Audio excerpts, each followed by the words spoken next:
कबीरदास ने कहा था, मन के हारे हार है और मन के जीते जीत। यदि मन में आप जीत गए और सोच लिए कि नहीं हमें जो है ये नौकरी मिलेगी, हम दुनिया में कामयाब इंसान बनेंगे, तो आप ज़रूर बन जाएंगे। यह आपका संकल्प है और यदि आपने सही अर्थों में संकल्प लिया है। आइए जीएस के आज पहले प्रश्न की तरफ। जो जिला दर्रा बड़ा ही इम्पॉर्टेंट दर्रा है। जो जिला दर्रा लेह और श्रीनगर को जोड़ता है, लेह और श्रीनगर को जोड़ता है, ये जास्कर श्रेणी में है। कल हम आपको बताए थे, काराकोरम बताए थे, लद्दाख बताए थे, जास्कर बताए थे। ये बृहद हिमालय की श्रेणियाँ हैं। और जो जिला दर्रा, आइए यहाँ पे बेटा देख लीजिए, जो जिला दर्रा ये जो है किसी आदमी ने नहीं बनाया, मनुष्य ने नहीं बनाया, प्रकृति ने मनुष्य को यह रास्ता प्रदान किया है। देखिए बेटा, ये आपका जो जिला दर्रा है, जो लेह को श्रीनगर से जोड़ता है, जो लेह को श्रीनगर से जोड़ता है। देखिए गाड़ियां जो है जा रही हैं, कितनी सकरे मार्ग पे अगर जरा सा भी डिस्टर्बेंस हुआ तो फिर नीचे गाड़ियां चली जाएंगी। लेकिन मानव ने अपने आप को कितना प्रकृति के अनुकूल कर लिया है। तो जो जिला दर्रा बेटा आपको बहुत आसानी से याद हो चुका होगा और आपको मालूम है कि जो जिला दर्रा जो है जास्कर श्रेणी में है। दूसरे नंबर पे चलते हैं थांगला दर्रा। बड़ा इम्पॉर्टेंट है। थांगला दर्रा कहाँ है भैया? थांगला दर्रा जो है आपका लद्दाख में है। बड़ा इम्पॉर्टेंट क्वेश्चन है। थांगला दर्रा, चांगला दर्रा, ये दर्रे, कुछ लोग चांगला को ही थांगला कहते हैं। थांगला दर्रा जो है लद्दाख में है। आप जो है भूलेंगे नहीं, लद्दाख की कल हमने बात की थी। अब आते हैं बेटा कामेट चोटी। कामेट चोटी या कामेट पर्वत भी पूछा जाता है, 7,756 मीटर। मुकुट चोटी पर्वत 7,242 मीटर। ये दोनों हमारे उत्तराखंड में है भैया। कामेट चोटी कहीं बाहर नहीं, हमारे उत्तराखंड में है। और मुकुट चोटी भी हमारे उत्तराखंड गढ़वाल में है और ये जास्कर श्रेणी में है। उसी श्रेणी में जहाँ पे जो जिला दर्रा है, तो जास्कर श्रेणी में कामेट चोटी और मुकुट चोटी है। जब माउंट एवरेस्ट की बात करते हैं, वो भले नेपाल में है। केटू गाडविन आस्टीन जो है भारत का सबसे ऊंची चोटी भारत का। उसके बाद जो है कंचनजंगा सिक्किम की। कंचनजंगा के बाद अगर बात आती है तो उस स्थिति में जो है नंदा देवी के बाद जो है कामेट पर्वत और मुकुट चोटी का भी नंबर आता है। चमोली उत्तराखंड जास्कर श्रेणी का हिस्सा और मुकुट चोटी जो है उत्तराखंड गढ़वाल का हिस्सा।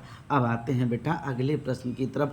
बड़ा इंपॉर्टेंट क्वेश्चन है। भारत का सबसे बड़ा एकल द्वीप कौन है जो सुदूर दक्षिण में है? तो भारत का सबसे बड़ा एकल द्वीप निकोबार द्वीप समूह है। आते हैं बेटा, ये देख लेते हैं। ये आपका जो है अंडमान आइलैंड है, ये जो है निकोबार आइलैंड है। और निकोबार द्वीप में इंदिरा पॉइंट भारत का सबसे दक्षिणतम बिंदु है ये। अब यहाँ पे जो है आप देख लीजिए, अंडमान आइलैंड, ये कार निकोबार, और कार निकोबार में ही इंदिरा पॉइंट है। कार निकोबार पे यहाँ स्पष्ट नहीं हो रहा है, यहाँ पे स्पष्ट हो रहा है। कार निकोबार में इंदिरा पॉइंट है, भारत का दक्षिणतम बिंदु। लेकिन यहाँ पे पूछा अगर ये जाता है कि भारत का मुख्य भूमि का दक्षिणतम बिंदु, तो कन्याकुमारी पे। अगर भारत का दक्षिणतम बिंदु पूछा जाएगा तो इंदिरा पॉइंट। अब भारत की मुख्य भूमि का दक्षिणतम बिंदु तो कन्याकुमारी। बहुत इंपॉर्टेंट है। अब जो है बेटा अगले प्रश्न की तरफ चलते हैं। भारत का सुदूरतम पूर्वी हिस्सा, बिल्कुल किबुथु अरुणाचल प्रदेश। भारत का सुदूरतम पश्चिमी हिस्सा गुहार मोती कच्छ जिले का। भारत का सुदूरतम उत्तरी हिस्सा इंद्राकाल सियाचिन के काराकोरम रेंज में। बड़ा इंपॉर्टेंट है इंद्राकाल। और भारत का सुदूरतम दक्षिणी हिस्सा इंदिरा पॉइंट ग्रेट निकोबार में। तो भारत का सुदूरतम पूर्वी हिस्सा किबुथु अरुणाचल प्रदेश में। भारत का सुदूरतम पश्चिमी हिस्सा गुहार मोती कच्छ जिले में। भारत का सुदूरतम उत्तरी हिस्सा इंद्राकाल सियाचिन के काराकोरम रेंज में। अब भारत का सुदूरतम दक्षिणी हिस्सा इंदिरा पॉइंट ग्रेट निकोबार में। तो यहाँ पे हो सकता है पढ़ने से आपको समझ में न आए, लेकिन जब आप नक्शा देख लेंगे और हमने आपसे बताया ना कि ज्योग्राफी में नक्शा बहुत इम्पॉर्टेंट है। तो भैया यहाँ पे देखिए, ये नॉर्थ होता है, ये साउथ होता है, ये ईस्ट होता है, ये वेस्ट होता है। तो यहाँ पे उत्तर में आप क्या देख रहे हैं, इंदिराकाल। इंदिराकाल कहाँ है, सियाचिन के काराकोरम रेंज में, सियाचिन के काराकोरम रेंज में, बहुत इम्पोर्टेंट। अब उसके बावजूद जो है बेटा, आपका पश्चिमी हिस्सा, अगर पश्चिमी हिस्सा को हम देखें तो यहाँ पे गुजरात के कच्छ, कच्छ देख रहे हैं ना, कच्छ के रण में लूनी नदी विलुप्त हो जाती, ये गुहार मोती बड़ा इम्पोर्टेंट है, गुहार मोती। और उसके बाद आपसे अगर पूछा जाएगा भारत के अगर पूर्वी हिस्से की बात हो, तो पूर्वी हिस्सा कहाँ है भैया, पूर्वी हिस्सा जो है किबुथु, किबुथु जो है कहाँ पे, अरुणाचल प्रदेश में, किबुथु शहर जो है अरुणाचल प्रदेश में, ये पूर्वी हिस्सा है। और दक्षिणी हिस्सा की हम बात कर चुके हैं, इंदिरा पॉइंट की भी बात कर चुके हैं। और उसके बाद जो है मुख्य भूमिका दक्षिणतम पॉइंट जो है कन्याकुमारी की भी बात कर चुके हैं। अगला प्रश्न बड़ा इंपॉर्टेंट प्रश्न है, अंडमान निकोबार द्वीप समूह को निकोबार द्वीप समूह से, अंडमान द्वीप समूह को निकोबार द्वीप समूह से कौन पृथक करता है। 10 डिग्री चैनल बहुत इंपॉर्टेंट है बेटा, एकदम आपको याद रहना चाहिए। यहाँ पे देखिए, ये अंडमान आइलैंड है और ये जो है आपका कार निकोबार है। कल भी बताए थे, इनको इमरलैंड द्वीप समूह कहा जाता है, बड़ा इंपॉर्टेंट है। अंडमान द्वीप समूह और कार निकोबार, ये 10 डिग्री चैनल बहुत इंपॉर्टेंट है। 10 डिग्री चैनल अंडमान द्वीप समूह को कार निकोबार द्वीप समूह से अलग करता है।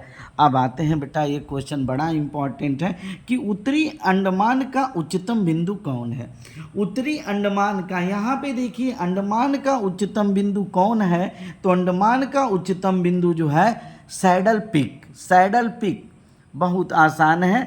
सैडल पीक 732 मीटर, बहुत ज़्यादा ऊंचाई तो नहीं है, 1 किलोमीटर से कम ही है, लेकिन तब भी उत्तरी अंडमान का उच्चतम बिंदु सैडल पीक, बहुत इंपॉर्टेंट, वेरी इंपॉर्टेंट क्वेश्चन है, इसको आप जरूर याद कर लीजिएगा। अब बेटा आते हैं केरल का पलक्कड़ जिला, बहुत इंपॉर्टेंट।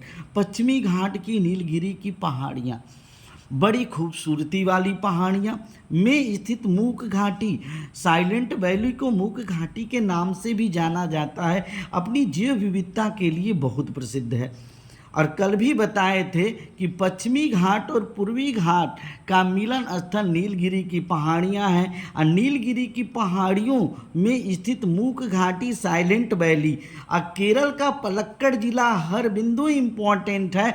और इस समय ये भी पूछा जा सकता है कि इस साइलेंट वैली का, इस मूक घाटी का सबसे ऊंची चोटी कौन है, अगिंडा, अगिंडा सबसे ऊंची चोटी। और नीलगिरी की सबसे ऊंची चोटी दोद्दा बेट्टा, पूर्वी घाट की सबसे ऊंची चोटी महेंद्रगिरी, पश्चिमी घाट की सबसे ऊंची चोटी आपको अन्नाईमुड़ी, प्रायद्वीपीय भारत की सबसे ऊंची चोटी अन्नाईमुड़ी। यह चीज़ बेटा, ये तो सारी बातें हो गई, लेकिन एक बात बेटा हम नहीं भूल पा रहे हैं, और हम आपको लेके आते हैं नक्शे पे। यह दर्रा जो है बहुत इम्पॉर्टेंट है, इस दर्रे का नाम है नाथुला दर्रा, बड़ा इम्पॉर्टेंट है। देखिए प्रकृति ने कितना अच्छा बनाया है, ये भारत और चीन के बीच में है। हमारे यहाँ भगवान भोलेनाथ को जो लोग मानते हैं, इसी दर्रे से होकर वे कैलाश मानसरोवर की यात्रा करते हैं। लेकिन इसको मानो ने कितना खूबसूरत, इस समय का सबसे दर्शनीय स्थल है। और कैलाश मानसरोवर की यात्रा के लिए 2 दर्रे हैं, एक लिपुलेख दर्रा है, माना नितु लिपुलेख की बात हम किए थे, जो कि उत्तराखंड में है, और एक जो है ये आपका नाथुला है।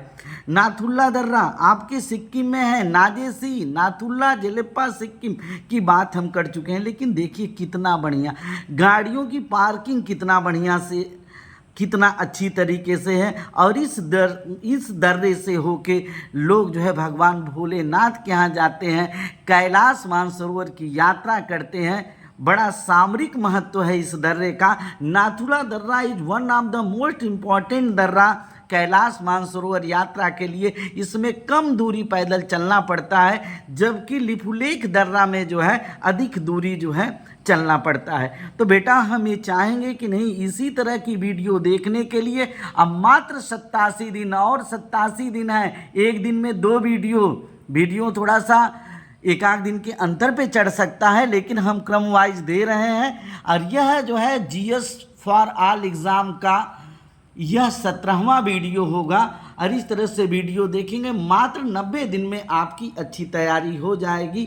Thank you watching for Shaurya classes.